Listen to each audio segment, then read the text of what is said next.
Alright, look, this is what you were supposed to do. We're supposed to sketch a graph of this thing. Start by making a number line. Everybody should draw a number line on your paper. If you don't have a number line, draw one now. I'll wait. Just kidding, I'm not waiting. But draw the number line. Looking at the factors are going to tell us what the zeros are going to be. So because we have an x plus 2 factor, what's the 0? X minus 2. Well, negative 2. Okay? We have a 0 of negative 2 because of the x plus 2. Sinclair, what's my other 0? Would it be positive 3? It would be positive 3. We're getting these by, if I were to set the factor equal to 0 and solve, Okay. don't touch her, please. Don't touch it. Keep it. Okay? Now, notice the multiplicity. Because the x plus 2 is a double root, okay, then when I graph this, it's going to appear as a bounce. Okay? Because this one is just a single multiplicity root, when I draw it, it's just going to go straight through there. So this is all the information you should have in the back of your mind. All right, Laura, are you with me so far? Now, the degree. Whether I ask you for the degree or not, you need it in your mind to be able to graph it properly. What's the degree of this function, Burton? 3. Burton, talk to me about the degree. Okay, that's 2, that's 3. That's 3 total, okay? 2 of these and 1 of these. That's 3. So the degree is 3. That's important because you should be picturing what the graph looks like in your mind. What is the graph going to kind of look like? It's going to be like a capital letter N. Okay? It's going to be sort of like capital letter N because that's how degree 3 graphs typically look. And we know because it's positive in the front that it's going to be a right side up N, like this one. So I need to graph my zeros. So I have a 0 at negative 2. And I have a 0 at positive 3. So I'm going to graph this cubic curve touching these 2 points. Now don't forget, at negative 2, so I'm going to be careful. Remember, at the negative 2, it needs to bounce. At the positive 3, and I approach that negative 2, I need to go ahead and bounce right there like we had previously discussed. But then I curve back around as I'm making this capital N, and I'm just going to, yeah, it's kind of getting a little jagged there, but it's going to go through at the 3. So your graph should look something like this. Did you not want us to find a Y-intercept? By plugging in 0? I didn't give you a value. I would have had to have given you. Just put in 0 perhaps? Yep. Yeah, I didn't get, you know. I haven't been doing that, but you can. All right, do problem number 2 right now. Look, let me mention what my friend Mason just said. On my graph, I'm just doing the x-axis, but it seems like if you have a Math 3 class, your teachers have been at least wanting you to make the Y-intercept. So this is what we're saying. We could make the graph a little bit more accurate if I go ahead and put a y-axis on here. Okay, so this is my y-axis now. Okay. If I want the y-intercept, I could just plug in 0 and see what I get. If I put in 0 for the x's, this is going to just become 2 squared. That's supposed to be a 2. 2 squared plus, no, not plus. Minus negative 3. It's going to be 2 squared times negative 3. Negative 12.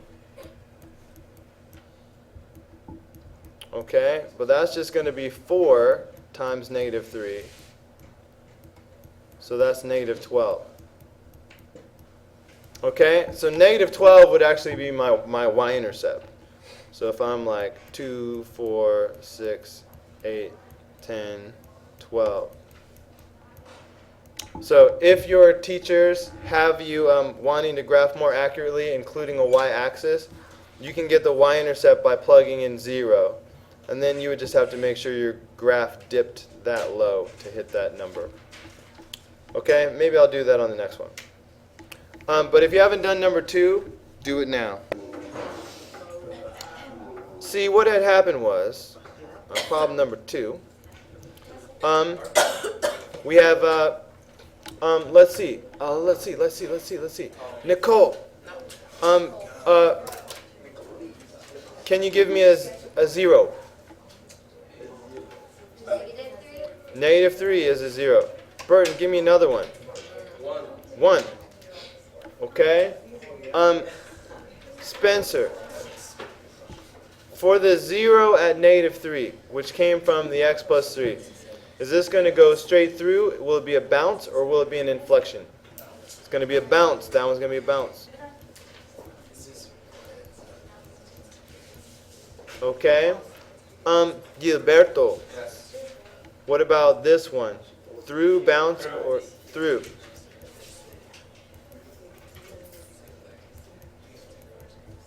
Okay. Miss Irvin, can you talk to me about the degree of this thing? It's 4. Does anybody not understand why the degree is 4? Right, because there's 2 of these and there's 2 of these. That's a total of 4. All right. So the degree is 4. Now, I wanted you to memorize what a degree 4 graph basically looks like. Who remembers? It's sort of like a W or an M. Burton, did you know that? Degree 4 is like a W or an M? Okay. Now, don't miss this part, Gilberto. Because of the negative in front, that tells us that it's going to be upside down. Okay? So instead of being a W like normal, because of that negative, it's going to be sort of an M shape like this. Okay, so in your mind, picture drawing an M shape. Now, we only have 2 x-intercepts. We have the negative 3 that we spoke of, and we have the positive 1 of which we spoke. All right? This time, let's do what Mr. Mirabelli suggested. So maybe we can be more accurate. Let's practice doing the y-intercept as well. Can anybody besides Mason tell me how do we find the y-intercept? Go, blurt it out. You put in 0 for x. So for everyone that did not speak just then, if I want the y-intercept, let x be 0. Okay, so I'm putting in 0 for x here and here. That's going to make this become negative, and this is 0, so that's just going to be like gone. So that'll be negative 3 squared times negative 1 squared. Okay, because that's 0 now. Okay? Now, so this is going to make negative 9. And this is going to make positive 1. So that's going to make negative 9 for the final answer. Wow, that's a 9. Just trust me. Wait, I can fix this. But I won't be able to find it. Oh, there it is.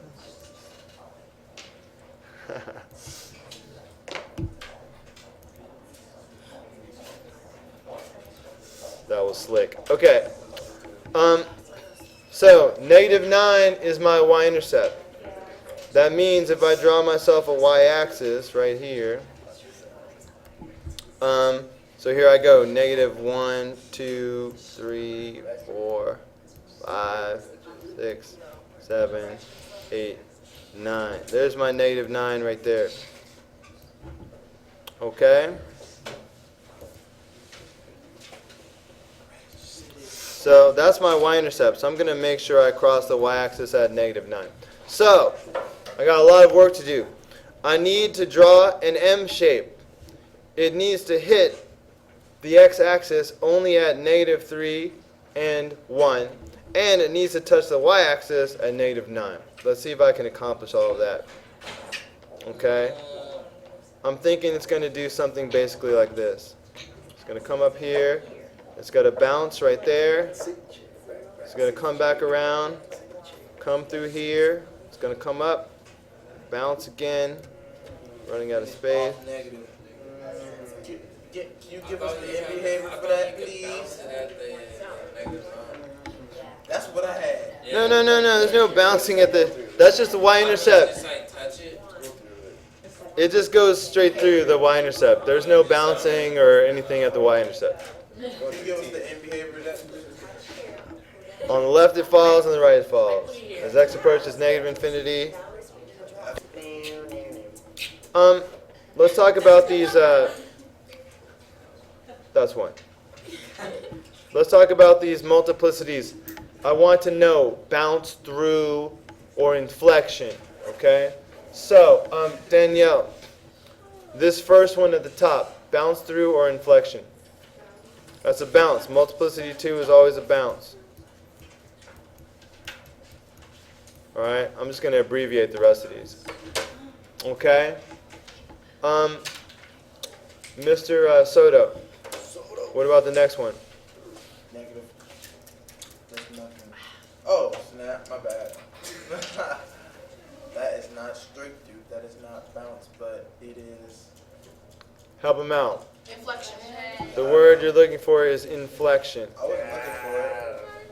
I thought you knew that. I knew. Oh, I thought you needed some help. I mean, that person. That's one. I stopped. Okay. Mr. Gonzalez, can you give me the next one? Through, correct.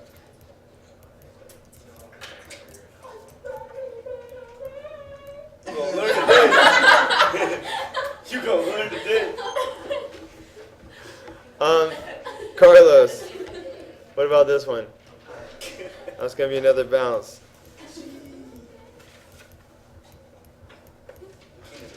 Okay, so here we go.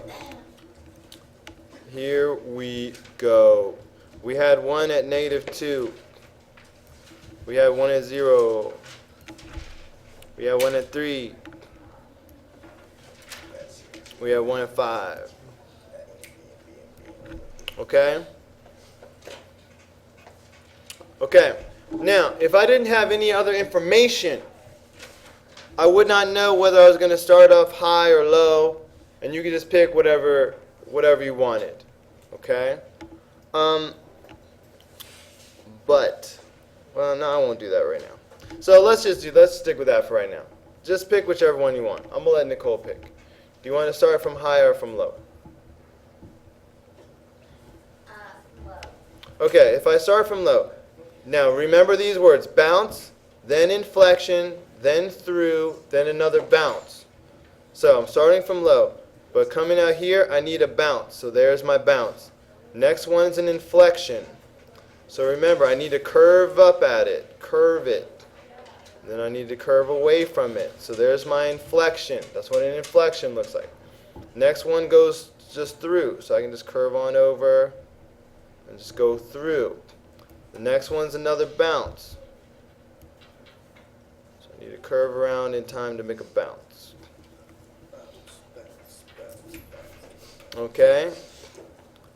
If you started from above, then everything would be upside down. But make sure you have a bounce at negative 2, a nice inflection at 0, a through at 3, and another bounce at 5.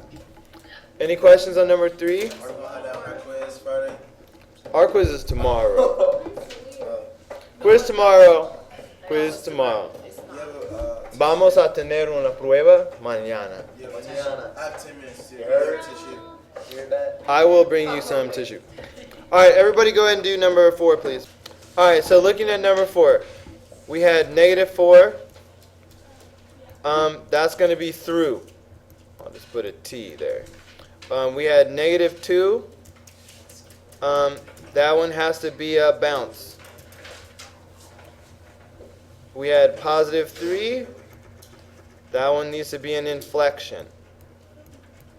And we have 6. That one needs to be a bounce. Okay? I'm going to start from down low. I didn't give you enough information to say anything different. So, let's see. So I need through, bounce, inflection, bounce. So here I go. I started from the top. Oh, I'll do it the other way too. So through, bounce. Oh, I didn't really curve fast enough. So it doesn't matter what way. Inflection. Right, sir, if I don't give you any more information than I did, then you can just choose.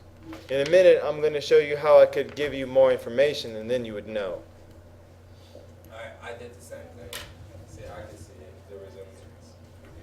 Okay? So, just make sure it went through, then bounce, then inflection, which looks like this, and then another bounce. The most common place where kids make mistakes is with the inflection. Make sure that it, if you want to do a rough one, if you're not good at doing a parabola and then another parabola, if you're not good at doing what I just did, at least do this. At least think of it as sort of flattening out and then continuing on. That's close enough. Technically, it should not really flatten. It should just be curve and then curve again. But if you kind of draw it and flatten it out just a bit and then continue on through, that'll be, I'm sure your teacher will accept that. Some of them even teach it that way. All right, before I go on to number 5, here's a bonus question for them. You guys are all supposed to take out a separate sheet of paper anyway, because, yes, there's definitely no room. Is this still recording? What? See?